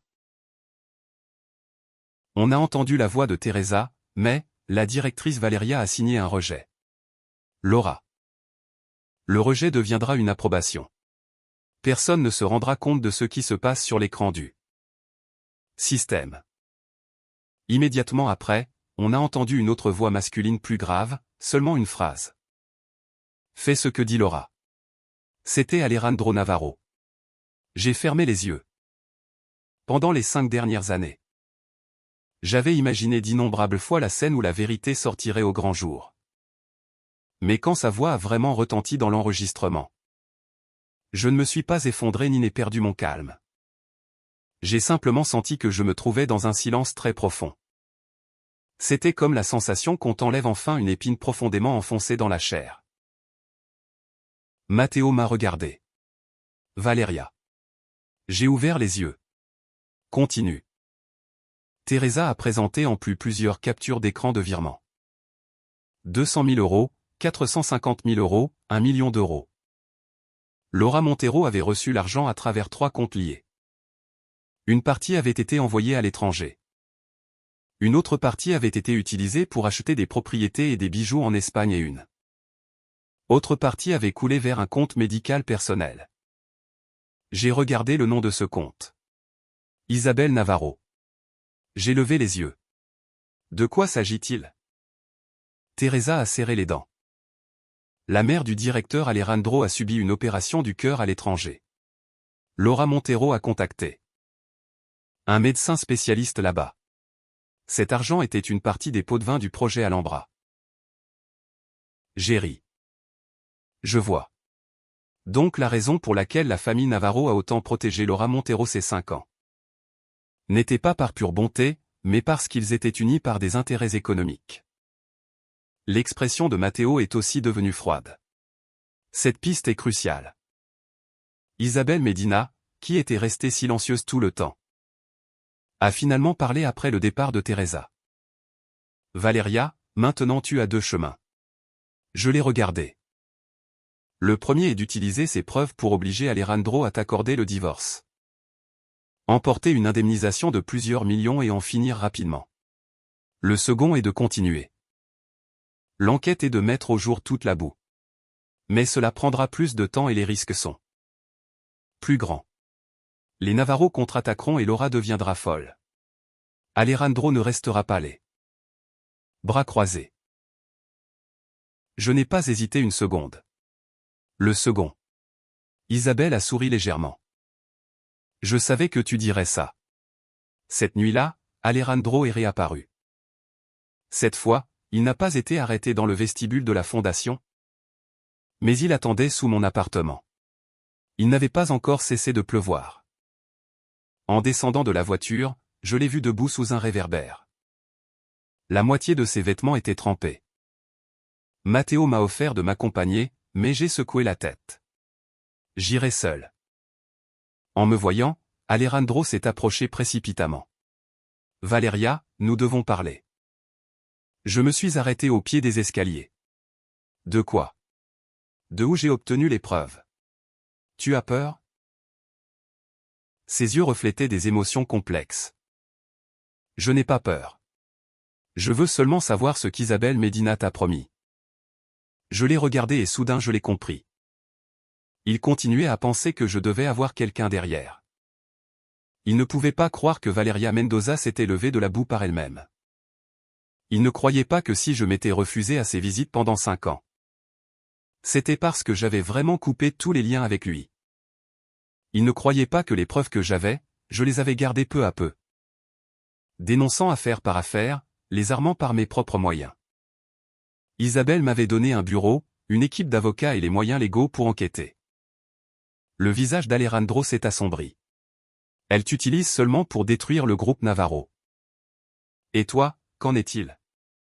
Je lui ai répondu par une autre question. Quand tu m'as utilisé il y a 5 ans pour protéger Laura Montero, pourquoi n'as-tu pas été si analytique? Sa pomme d'Adam a bougé. Ce qui concerne Laura, je vais l'enquêter à fond. Tu l'appelles encore par son prénom? J'ai souri. Alejandro, regarde, ce n'est pas que tu ne saches pas où est le problème. C'est juste que tu ne veux pas l'admettre. Il a baissé la voix. Si vraiment je me suis trompé à cette époque, je te promets que je te compenserai. Me compenser? J'ai regardé l'eau de pluie glissant sur ses épaules. Il y a 5 ans, la première nuit en prison, quand je ne pouvais pas dormir à cause du froid. Il n'y a pas eu de compensation. La deuxième année. Quand je n'ai pas pu aller au cimetière à l'anniversaire de la mort de ma mère. Il n'y a pas eu de compensation. La troisième année. Quand Laura m'a humilié de l'autre côté de la vitre. Il n'y a pas eu de compensation. La quatrième année. Quand l'aiguille de la machine à coudre m'a traversé le doigt. Il n'y a pas eu de compensation. Essayez de me compenser maintenant est trop tard. Alejandro, je ne veux aucune compensation, ai-je dit. Ses yeux ont brillé un peu, probablement en pensant que je voulais autre chose. J'ai continué. Ce que je veux, c'est une condamnation. La couleur a complètement abandonné son visage. Je me suis retourné et suis monté dans les escaliers. Il a crié dans mon dos, Valeria, tu veux tellement que j'aille en prison. Je n'ai pas regardé en arrière. Au moment où les portes de l'ascenseur se sont fermées, j'ai entendu ma propre réponse froide. C'est toi qui m'as converti en prisonnière en premier. Le jour de l'audience de révision à l'audience nationale, l'entrée aux médias n'a pas été autorisée. Mais Alejandro était là. Aussi Laura Montero, vêtue de noir. Était très pâle et semblait beaucoup plus cernée que lors du dîner familial. Probablement, pendant ce temps, elle avait senti que cela ne valait pas la peine de vivre. En me voyant, au début elle m'a dirigé un regard de haine. Mais ensuite elle l'a rapidement changé pour une expression de victime. Malheureusement, ce n'était pas la salle à manger des Navarro, ni il n'y avait de caméra. Ces larmes n'avaient pas de public. Quand Matteo Silva a remis le disque dur crypté aux experts techniques. Alejandro Navarro a finalement changé d'expression. Il avait déjà vu ce disque dur. C'était celui qui était dans l'enveloppe marron que j'avais donné à Matteo il y a 5 ans avant qu'on ne m'emmène détenu. À cette époque, il avait pensé qu'en remplaçant le serveur, il romprait la chaîne des preuves. Mais ce qu'il ne savait pas, c'est que depuis le moment où je m'étais aperçu que Laura sautait les règles, j'avais déjà configuré une copie de sauvegarde sur un serveur distant par mirroring et je ne l'avais pas fait pour aller contre lui, mais pour protéger le groupe Navarro. Quelle ironie! Mon habitude de protéger l'entreprise s'était finalement convertie en le couteau pour me protéger moi-même. L'expert a commencé à restaurer les registres. Les lignes de code passaient une par une sur l'écran géant. Flux d'approbation du projet Alhambra. Premier envoi. Compte de Laura Montero. Rejet de gestion des risques. Compte de Valeria Mendoza. Deuxième envoi. Compte de Laura Montero. 3h17 du matin. Connexion au système avec le mot de passe d'approbation d'Alejandro Navarro. 3h20 du matin. Modification. L'avis original de gestion des risques est écrasé. 3h26 du matin. Se génère la nouvelle page d'approbation. 3h37 du matin. Le département financier exécute le décaissement. La salle était si silencieuse qu'on n'entendait que le son du clavier. Le juge a demandé à Alejandro, Monsieur Navarro, dans votre témoignage précédent. Vous avez affirmé que vous ne saviez pas que l'approbation avait été altérée. Cependant, les registres du système montrent maintenant que votre mot de passe a été utilisé pour écraser le flux. Comment expliquez-vous cela? Alejandro n'a pas répondu immédiatement. Laura s'est hâtée de dire. Le fait que le mot de passe d'approbation ait été utilisé ne signifie pas que le propre Alejandro ait opéré le système. Il était toujours très occupé. Donc je traitais souvent les processus du système à sa place. Matteo est intervenu immédiatement. Mademoiselle Montero. Vous venez d'admettre que vous partagiez le mot de passe d'approbation d'Alejandro Navarro. Le visage de Laura s'est figé. Cette phrase venait juste de l'acculer elle-même. Alejandro s'est tourné pour la regarder. C'était la première fois qu'il la regardait avec une véritable froideur. Les lèvres de Laura ont tremblé. Directeur Alejandro, je ne voulais pas dire cela. Matteo a continué à présenter le témoignage de Teresa Delgado et l'enregistrement. Quand la voix d'Alejandro, disant « Fais ce que dit Laura », a retenti dans les haut-parleurs. Le sang a complètement abandonné son visage. Il m'a regardé. Dans ses yeux se mélangeait la surprise, la confusion et une terreur qui arrivait trop tard. Cependant, je ne le regardais pas lui. Je regardais mon propre nom sur l'écran, Valeria Mendoza. Il y a 5 ans, ce nom était associé à un délit. Aujourd'hui, il était enfin revenu à sa forme originale parmi les preuves. Laura a commencé à pleurer. Elle a dit qu'elle avait seulement suivi les ordres. Qu'Alejandro avait promis qu'il s'occuperait de tout arranger. Qu'elle n'avait pas pensé que la situation arriverait à causer la mort de quelqu'un. Alejandro l'a interrompu d'une voix glaciale. Laura, réfléchis bien avant de parler. Laura lui a rendu un regard foudroyant. J'ai très bien réfléchi. À cette époque, c'est toi qui as dit que comme Valeria était ton épouse, elle ne te haïrait pas vraiment. N'est-ce pas toi qui as dit que si elle passait quelques années en prison, tu la maintiendrais le reste de sa vie quand elle sortirait? L'air s'est glacé. Tous ont regardé Alejandro.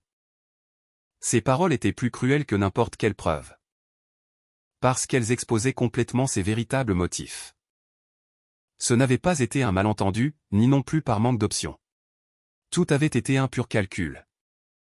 Il avait calculé mes sentiments.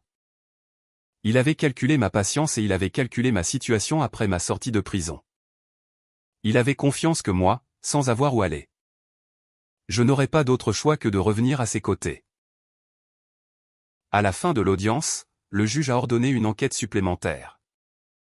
Mon affaire est entrée officiellement en processus de révision. Recours en révision devant le tribunal suprême. En sortant de la salle, Alejandro est venu derrière moi.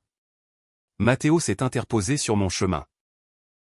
Mais Alejandro l'a ignoré en fixant le regard seulement sur moi. Je reconnais que je me suis trompé dans mes calculs à l'époque. Mais je te jure que je n'avais pas l'intention de te mettre en prison pendant 5 ans. J'ai levé le regard vers lui. Alors, combien d'années pensais-tu me mettre? Il est resté muet. J'ai fait un pas vers lui. 5 mois, 1 an, jusqu'à ce que les médias l'oublient, jusqu'à ce que Laura reste propre. Jusqu'à ce que le groupe Navarro sorte en bourse.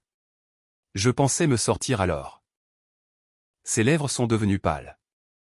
J'ai continué. Alejandro, je ne suis pas un actif toxique dans ton plan d'affaires. De sa gorge est sorti un son rauque. À ce moment-là, je n'avais pas d'autre choix. Si, tu l'avais, lui ai-je lancé. Tu pouvais avoir averti la police, arrêté le projet. Enquêter sur Laura Montero et assumer ta responsabilité en tant que gestionnaire. Tu avais beaucoup d'options. Simplement, tu as pensé que n'importe laquelle d'entre elles te coûterait plus cher que de me sacrifier moi. Mes paroles l'ont fait reculer d'un demi-pas. En le voyant, je me suis rendu compte que je ne ressentais pas le plaisir que j'avais imaginé. Parce qu'il l'avait compris trop tard. Un homme qui ne se rend pas compte de ses erreurs, à moins que son épouse passe 5 ans en prison, n'avait jamais valu la peine comme compagnon de vie depuis le début. Laura est sortie escortée par son avocat. En nous voyant debout ensemble, elle nous a de nouveau dirigé ce regard de haine si familier. Valeria Mendoza, es-tu contente maintenant, a-t-elle dit en forçant les mots. Tu crois que tu as gagné en acculant le directeur Alejandro de cette manière? Je l'ai regardé. Ne te presse pas, elle s'est surprise. Maintenant c'est quand tu vas commencer à pleurer. Maintenant c'est quand tu vas commencer à payer. Le visage de Laura est resté blanc comme du papier. Cette même nuit, des rumeurs ont commencé à circuler sur Internet. Le projet Alhambra. Possibilité que l'épouse de l'ex-PDG ait été le bouc émissaire. C'était fausse les visites mensuelles. La vérité des 5 ans en prison. La Fondation Victoria intervient dans l'affaire du groupe Navarro. Le département de communication du groupe Navarro a émis un communiqué à minuit disant que l'affaire était sous enquête et qu'il respectait le processus judiciaire.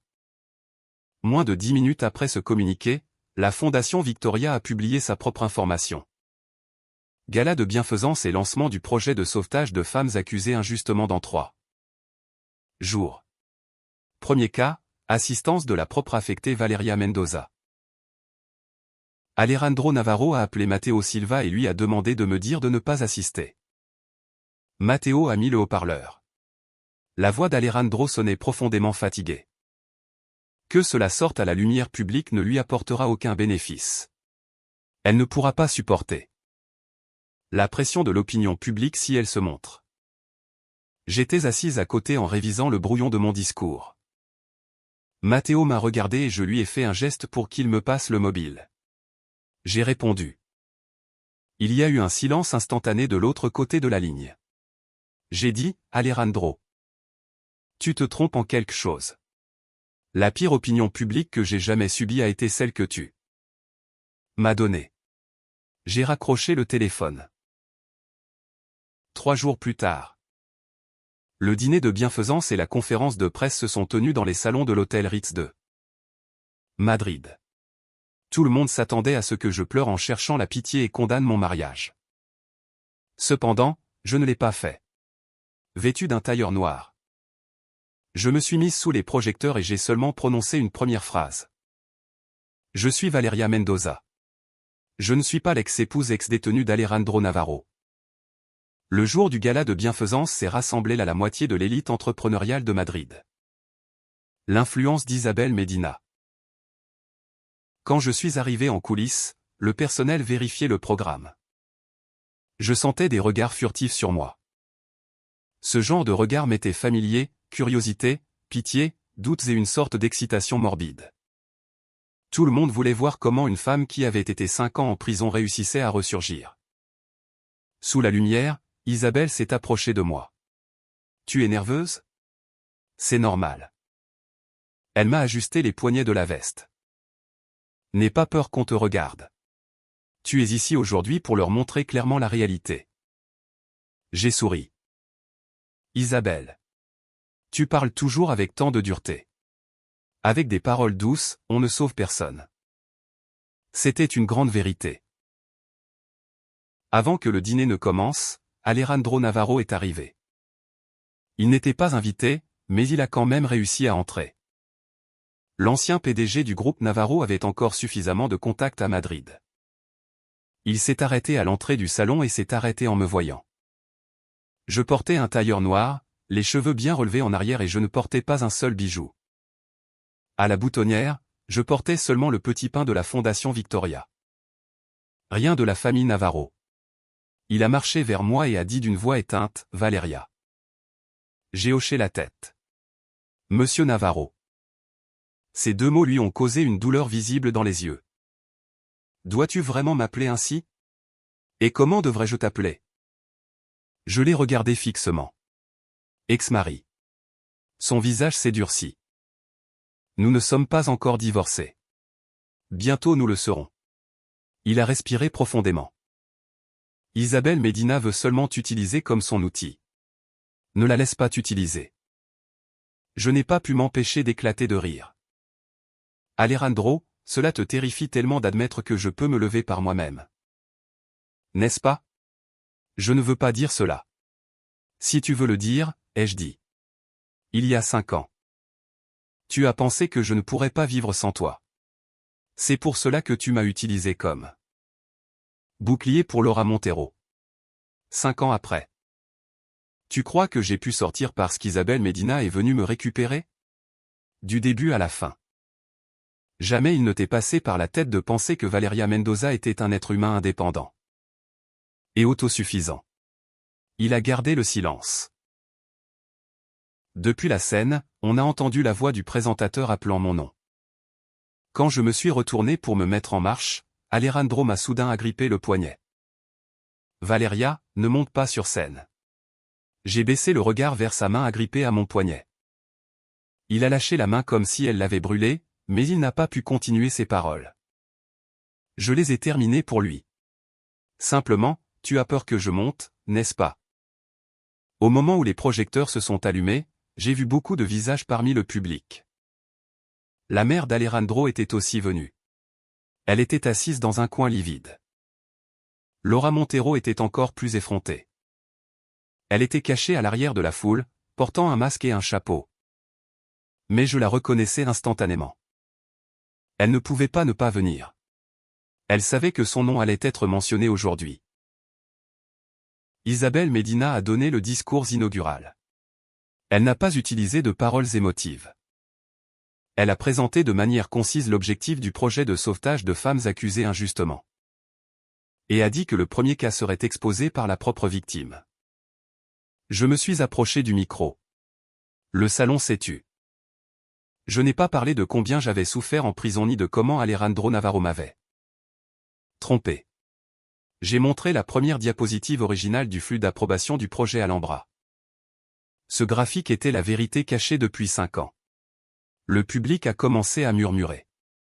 J'ai continué. Avant. J'étais responsable du département juridique et de gestion des risques du groupe Navarro. Il y a 5 ans, j'ai reçu une condamnation de 5 ans pour l'affaire de financement illégal du projet Alhambra. Si. Aujourd'hui je suis ici debout, ce n'est pas pour éveiller la pitié, c'est pour expliquer un fait. J'ai fait une petite pause. Qu'une femme ait été trahie par son mari ne signifie pas qu'elle doive se résigner à pleurer en silence.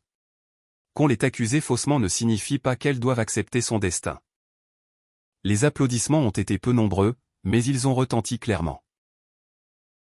J'ai montré la deuxième preuve. Le registre des visites de Laura Montero à la prison. Ces paroles, qui crois-tu qui embauchera une femme qui a passé 5 ans en prison? Elles sont apparues sur l'écran comme une preuve légale. On a entendu des exclamations parmi le public. Laura Montero a pâli, s'est retournée et a essayé de fuir.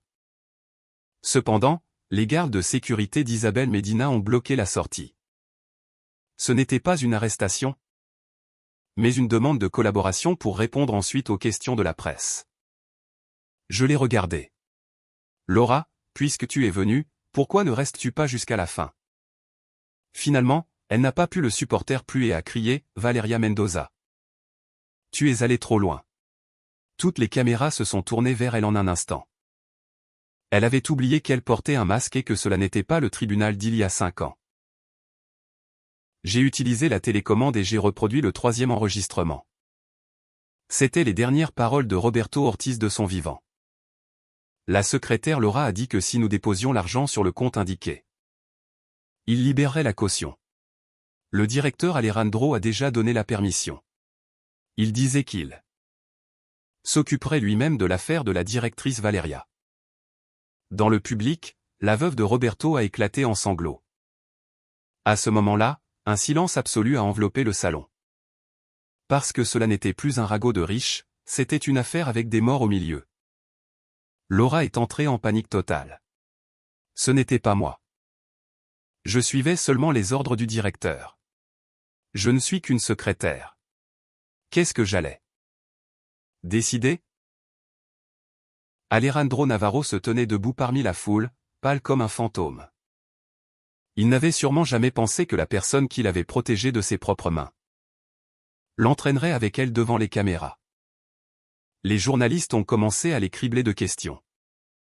Mademoiselle Montero, admettez-vous votre participation au financement illégal? Monsieur Navarro. Vous le saviez aussi? Mademoiselle Mendoza, avez-vous l'intention de poursuivre votre ex-mari? Ex-mari. Finalement, ce mot avait été crié en public. J'ai regardé Alejandro. Lui aussi me regardait. Il y a 5 ans, toutes les caméras me pointaient moi, en me demandant si je me déclarais coupable. Aujourd'hui, les caméras le pointaient lui. C'était ce qu'on appelait le karma. Après la conférence de presse, Internet s'est inondé de nouvelles. Les visites mensuelles étaient une farce. Une condamnation injuste de 5 ans découverte par les paroles d'une secrétaire. Valeria Mendoza a refusé les visites pendant 5 ans. Déclaration après sa sortie de prison. La Fondation Victoria intervient dans l'affaire du groupe Navarro. Les actions du groupe Navarro se sont effondrées. Le conseil d'administration a convoqué une réunion d'urgence cette même nuit. Alejandro m'a appelé un nombre infini de fois, mais je ne lui ai répondu à aucune. À 1h du matin, il m'est arrivé un message de lui. Valeria, j'ai enfin compris pourquoi tu ne voulais pas me voir. Je l'ai regardé longuement et ai répondu avec une seule phrase. Tu t'en es rendu compte trop tard. Laura Montero a été citée à comparaître le lendemain de la gala. Au début, elle a tout nié. Elle a dit que les enregistrements étaient manipulés. Que l'argent des virements était un prêt et que l'altération de l'approbation avait été une erreur du système. Cependant, quand la police a exposé le témoignage de Teresa Delgado, les registres techniques et les preuves de la veuve de Roberto Ortiz, elle n'a pas pu résister plus. Elle a demandé à voir Alejandro Navarro, mais Alejandro n'est pas venu. Cette fois, il avait finalement décidé de la laisser tomber. Cependant, Laura n'était plus la même secrétaire qui pleurait cachée dans son dos. Rapidement, elle a remis une nouvelle déclaration. Dans celle-ci, elle a écrit avec une clarté totale qu'il y a 5 ans. Alejandro Navarro savait que le projet Alhambra avait des problèmes et que libérer le dépôt était un risque, mais pour équilibrer les flux de trésorerie avant l'audit pour l'introduction en bourse. Il avait permis à Laura Montero de contacter Roberto Ortiz et qu'après la découverte de tout, il lui avait ordonné de me mettre la faute à moi. Le plus important, c'est qu'elle avait un enregistrement vidéo. C'étaient les images d'une caméra de sécurité cachée dans la salle de réunion du dernier étage du groupe Navarro. Cette caméra n'était pas partie du système général, elle l'avait installée en secret Laura Montero.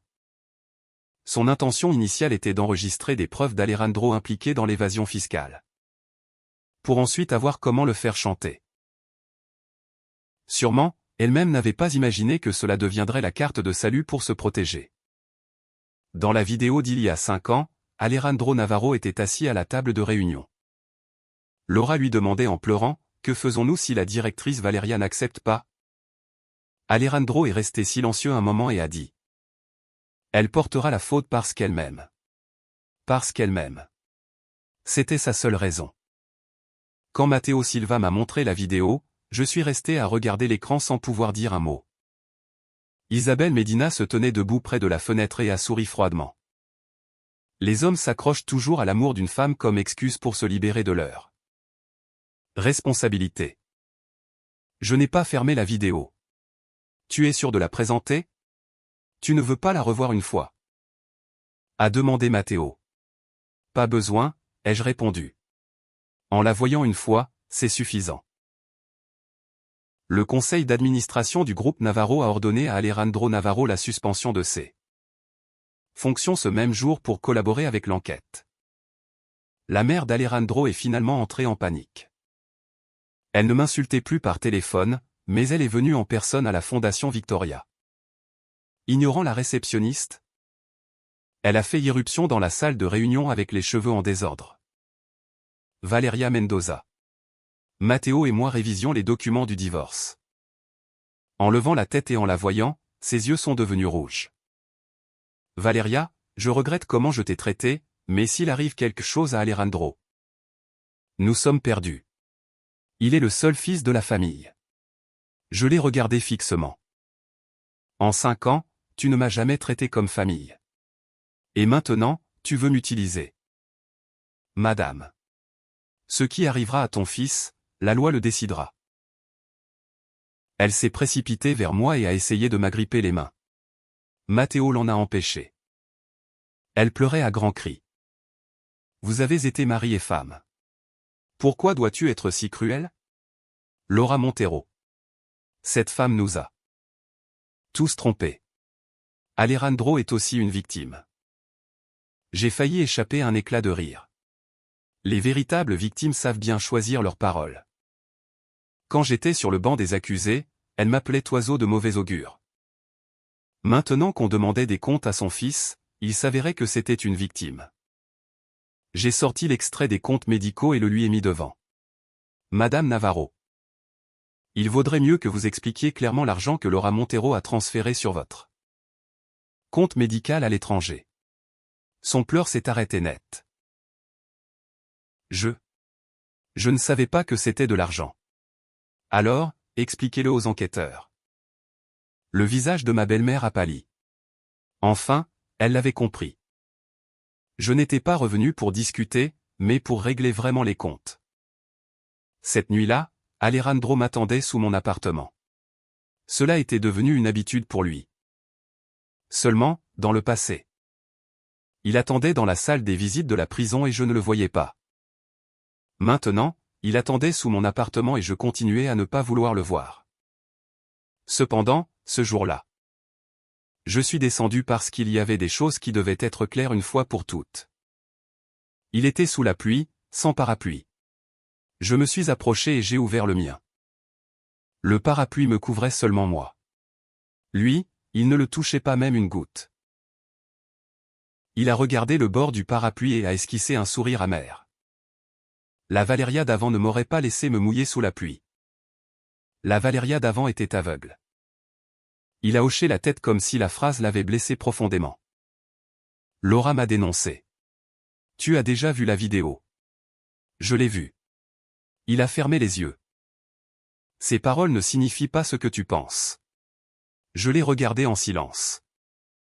Sa voix était rauque. À cette époque, je pensais que si je contrôlais la situation, je pourrais te sortir bientôt. Je n'ai jamais pensé qu'il te donnerait 5 ans. Je lui ai demandé, et si on t'avait condamné à 1 an, serais-tu innocent? Il est resté glacé. L'eau de pluie lui glissait sur le menton. Alejandro. Tu ne l'as toujours pas compris. Le problème n'est pas les 5 ans. Le problème est que tu n'aurais jamais dû me convertir en ton bouclier. Ses yeux se sont rougis. C'était la première fois que je le voyais pleurer. Il y a 5 ans, quand j'ai été condamné, il n'a pas pleuré à l'anniversaire de la mort de ma mère. Il n'a pas pleuré quand j'ai refusé ses visites mois après mois. Il n'a pas pleuré et maintenant, enfin. Il pleurait parce que le couteau s'était enfoncé en lui-même. Valéria, je me suis trompé, a-t-il dit d'une voix tremblante. Donne-moi une opportunité, seulement une. Je te rendrai tout. Les actions de l'entreprise. La maison, l'argent, ce que tu veux. Je l'ai regardé fixement et soudain j'ai ressenti une immense paix. Signe l'accord de divorce. Son visage est resté blanc. Et si je ne le fais pas, alors nous n'avons plus rien dont parler. Quand je me suis retourné pour partir, il s'est agrippé à la porte de mon Porsche. Valéria Mendoza. Je me suis arrêté. Il a imploré, s'il te plaît, ne me mets pas en prison. Je me suis retourné pour le regarder. Alejandro, il y a 5 ans, quand tu m'y as mise moi. As-tu pensé un instant si moi aussi j'avais peur? Il a lâché la porte. Je suis entré. Et la porte en verre s'est fermée derrière moi. À travers le verre, je l'ai vu s'effondrer comme si quelqu'un lui avait coupé les tendons. Le jour de la conciliation pour le divorce aux tribunaux. Alejandro est arrivé avec 10 minutes de retard. En entrant dans la salle, tous les regards se sont fixés sur lui. Il semblait très fatigué et avait une légère barbe de plusieurs jours. Le costume qu'il portait n'avait plus cette perfection d'avant. Lui qui haïssait toujours perdre le contrôle plus que tout. Maintenant on le voyait comme la pure image du désordre. Le médiateur nous a demandé à toutes les deux parties s'il y avait encore intention d'arriver à un accord. Il n'y en a pas, ai-je répondu. Alejandro m'a regardé et a dit, si, il y en a, je ne l'ai pas regardé lui. Le médiateur s'est senti un peu confus. Monsieur Navarro. L'attitude de Madame Mendoza est claire. Si vous n'accédez pas au divorce d'un commun accord, on procédera par la voie contentieuse.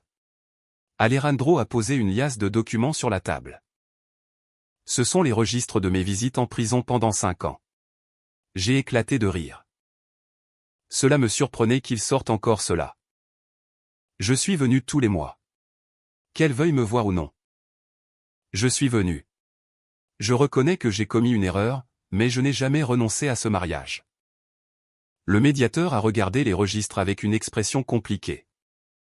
J'ai sorti une autre chemise de mon sac. Ce sont les registres de mes refus de visite pendant 5 ans. Les doigts d'Alejandro se sont crispés. J'ai poussé les documents vers l'avant. Tous portent ma signature et le motif est écrit clairement. Je ne désire pas la visite. Le médiateur l'a feuilleté et est resté silencieux. Plus de 50 demandes, plus de 50 refus, sans hésiter une seule fois. Les registres de M. Navarro démontrent qu'il voulait maintenir son image de mari dévoué. Mais refus démontre que je n'acceptais pas Alejandro Navarro. La voix rauque d'Alejandro a retenti dans la salle. Tu as tellement d'acharnement à me convertir en un vilain. Enfin, je l'ai regardé. Ce n'est pas moi qui t'ai converti en cela. C'est toi-même. Ses yeux se sont rougis. Valeria, nos 7 années de relation, nos 3 années de mariage. Vraiment il ne reste pas une trace d'affection. Je lui ai répondu, il y en a eu. Il a levé la vue brusquement. Jusqu'à la nuit où tu m'as obligé à signer la confession. Jusqu'au jour où tu as témoigné contre moi au procès. Jusqu'au moment où j'ai reçu le premier avis de visite. Ma voix n'était pas forte, mais chaque mot résonnait avec clarté. Alejandro, je t'ai donné beaucoup d'opportunités, mais chaque fois tu as choisi Laura Montero. Tu as choisi le groupe Navarro et tu t'es choisi toi-même. La salle est restée silencieuse. Alejandro a baissé la tête et ses épaules tremblaient légèrement. Si j'avais été la Valeria d'il y a 5 ans, mon cœur aurait vacillé. Lui aussi souffrait, à lui aussi cela lui faisait mal. Lui aussi avait eu ses motifs. Mais la Valeria d'aujourd'hui était différente. Je me suis souvenu comment je me voyais avec l'uniforme de la prison. Comment je serrais les dents sous les barreaux en rédigeant le recours en appel. Comment je ne baissais pas la tête, même si tout le monde m'appelait criminel. La Valeria d'aujourd'hui n'était pas une femme qui reviendrait trompée par des larmes bon marché. À la fin, la conciliation a échoué et on a procédé aux démarches pour un divorce contentieux. En même temps, est sorti le résultat du recours en révision. Le tribunal suprême a dictaminé l'annulation de la sentence originale pour fait peu clairé. Insuffisance de preuves, en ordonnant la répétition du procès. Il fallait attendre un jugement formel pour obtenir l'absolution complète. Mais cela était déjà suffisant pour changer radicalement l'opinion publique. Le groupe Navarro a émis un communiqué et Alejandro Navarro a démissionné comme PDG. Laura Montero a été formellement arrêtée. La mère d'Alejandro n'a pas pu quitter le pays en raison des soupçons de blanchiment et de détournement de fonds. Les membres de la famille Navarro ont commencé à effacer ses publications sur les réseaux sociaux. Ils m'avaient critiqué dans le passé. Certains m'ont même appelé pour dire « C'était un malentendu. Nous ne connaissions pas bien la situation à cette époque. » Je n'ai répondu à aucun. Le mot malentendu est trop léger. Il ne pourrait pas compenser mes 5 années de vie en prison. Le jour où le divorce a été officialisé.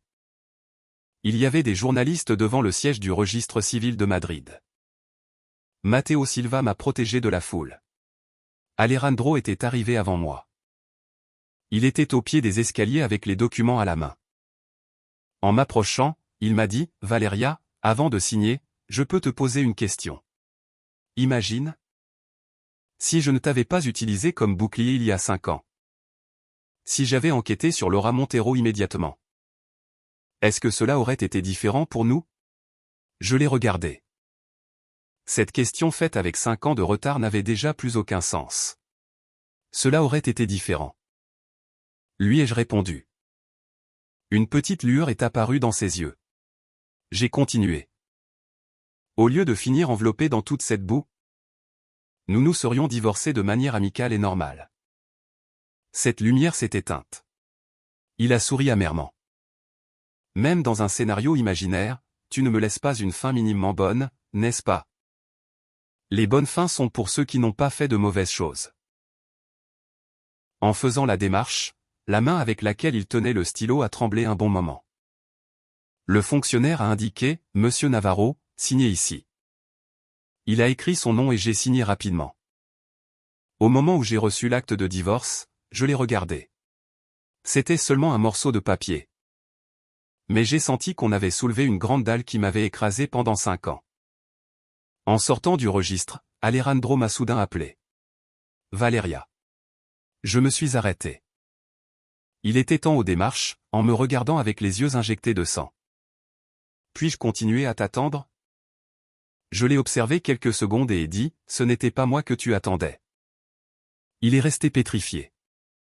Celle que tu attendais était une Valeria Mendoza commode, fraîchement sortie de prison.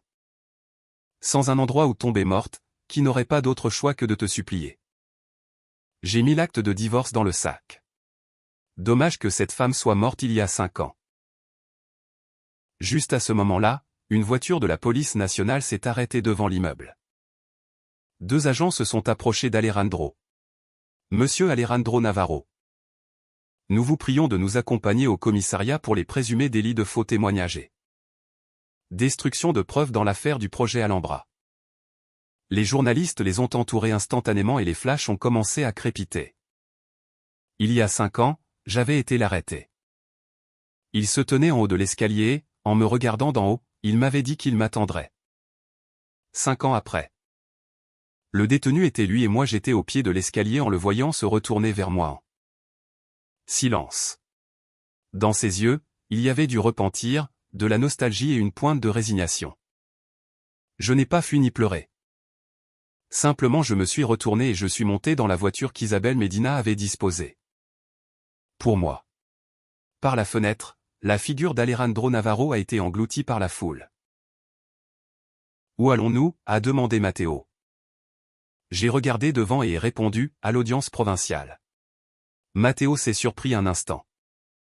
Je n'ai pas encore récupéré ma sentence d'absolution, lui ai-je dit. Le divorce n'était pas la fin. C'était seulement le premier pas pour éradiquer Alejandro Navarro de ma vie. Je devais récupérer ma véritable innocence de mes propres mains. Enfin est arrivé le jour de la répétition du procès. Il faisait très beau temps. La lumière du soleil qui tombait sur l'entrée du tribunal éblouissait un peu. Je suis resté au pied de l'escalier, en regardant vers le haut longuement. Il y a 5 ans, on m'avait aussi monté dans un fourgon depuis là. Ce jour-là, il y avait beaucoup de curieux.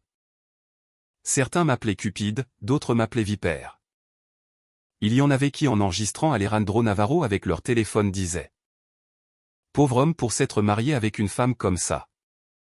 Aujourd'hui, il y avait aussi beaucoup de monde, mais les regards vers moi avaient changé. Voilà Valeria Mendoza. Quelle force! 5 ans en prison et elle était vraiment innocente. Incroyable. Je ne me suis pas arrêté. Les ragots, qu'ils soient critiques ou élogieux, je les avais laissés derrière depuis longtemps. On peut vous piétiner dans la boue ou le vent peut vous élever jusqu'au ciel. Mais celui qui me soutient vraiment n'est pas l'opinion des autres, c'est moi-même. Le procès s'est déroulé de manière beaucoup plus silencieuse que ce que j'imaginais.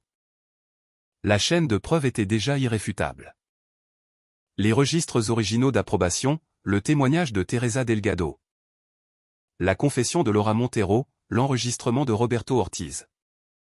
L'historique des autorisations d'Alejandro Navarro et les registres d'accès à l'immeuble et données de géolocalisation qui avaient été cachés au procès d'il y a 5 ans. Tout a été exposé devant le tribunal. Le ministère public a retiré les chefs d'accusation originaux qui pesaient contre moi. Le tribunal a absous Valeria Mendoza. Quand a retenti le mot absolution, on a entendu un sanglot dans la galerie du public. C'était la veuve de Roberto Ortiz. Elle était assise à la dernière rangée en se couvrant la bouche avec les épaules tremblantes. En me retournant pour la regarder, elle s'est mise debout et m'a fait une profonde révérence. J'ai aussi incliné la tête vers elle. Je n'étais pas la seule à qui cette affaire avait détruit la vie. Elle avait perdu son mari, son fils, un père. Laura Montero et Alejandro Navarro avaient essayé d'utiliser ma vie pour cacher tous leurs crimes. Mais le rideau ne pouvait plus cacher plus la vérité. Laura Montero a été condamnée à la prison pour fraude, falsification de documents et destruction de preuves. En entendant la sentence, elle s'est effondrée sur la chaise. Elle n'était plus belle ni compatissante, ni Alejandro Navarro n'était devant elle pour la défendre. Avant qu'on ne l'emmène détenue, elle s'est soudain retournée pour me regarder. « Valeria Mendoza, pourquoi as-tu dû me ruiner jusqu'à ce point ?» Je l'ai regardée. « Parce que quand toi tu m'as ruiné moi. Pas une seule fois tu ne m'as demandé si cela me faisait mal. Ses lèvres ont tremblé et elle n'a plus pu dire rien d'autre. L'affaire d'Alejandro Navarro a été traitée de manière séparée. On lui a exigé une responsabilité pénale et civile pour incitation au faux témoignage, complicité dans la falsification de preuves et occultation de documents. Le conseil d'administration du groupe Navarro l'a destitué formellement de tous ses postes et la famille Navarro a aussi été enquêtée par les autorités pour ses problèmes financiers. La dernière fois que je l'ai vu, c'était dans un couloir du tribunal. Ce jour-là, on l'emmenait pour une démarche. Il n'allait pas me noter, mais il ne lui restait pas une trace de son ancienne arrogance. En me voyant, il s'est arrêté. Moi aussi. Les lumières du couloir étaient brillantes et nous nous sommes regardés à quelques mètres de distance. Il a dit à voix basse, « Valeria, je suis désolé. » Ce mot, je l'avais attendu quand je venais d'entrer en prison. Je l'attendais quand j'ai refusé sa visite pour la première fois. Je l'attendais quand Laura m'humiliait. Je l'attendais à l'anniversaire de la mort de ma mère. En regardant la lune depuis la petite cour de la prison. Mais l'entendre aujourd'hui n'avait déjà plus aucun sens. Je ne l'accepte pas, ai-je répondu. Ses yeux se sont immédiatement rougis. Je sais, mais tu ne sais pas. Tu crois qu'en demandant pardon tout finit? Mais pour moi. Ton excuse n'est rien de plus que la confirmation que tu as vraiment fait tout cela. Son visage a pâli. J'ai continué. Alejandro, je ne te pardonne pas. Mais je ne vais pas non plus te haïr toute la vie. Ce qui t'arrivera à partir de maintenant n'a rien à voir avec moi. Il a demandé d'une voix tremblante, alors, qu'ont été ces 7 années à nous? J'y ai pensé et ai répondu. Elles ont été les frais de scolarité les plus chers que j'ai jamais payés de ma vie pour apprendre une leçon. Et en disant cela, je suis passé à côté de lui. Cette fois, il ne m'a pas suivi. Dehors du siège judiciaire, Isabelle Medina m'attendait à côté de la voiture. Elle m'a remis une chemise. La demande de réclamation patrimoniale à l'État est déjà présentée. La fondation a déjà tout prêt. Tu as les clés de ton bureau dedans. Je l'ai prise. Dans la chemise, il y avait des paroles écrites. Projet Valeria était le nouveau projet que nous avions fondé ensemble. Un projet dédié exclusivement à offrir une assistance juridique à des femmes piégées dans des situations de vulnérabilité, que ce soit par des relations intimes, familiales ou des déséquilibres de pouvoir. Isabelle a demandé, « Tu es sûr de vouloir utiliser ce nom? » Oui. Tu ne crois pas que cela porte malheur? Pourquoi porterait-il malheur? J'ai regardé vers la porte du tribunal.